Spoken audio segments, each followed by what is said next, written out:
Folks, the big iced tea taste test is history, and the clear winner is Louisiana. In Atlanta, it's Louisiana over Lipton, 65-30.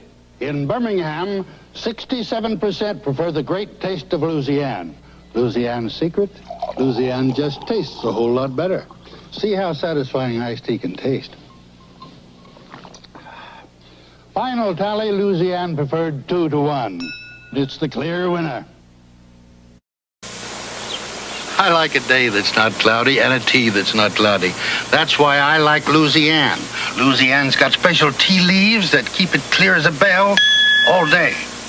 Now, if you're drinking Lipton or Tetley, look at the box. It tells you what to do when it turns cloudy. Louisiana says nothing about cloudy, 'cause it doesn't get cloudy. Louisiana, the one tea that's always clear as a bell.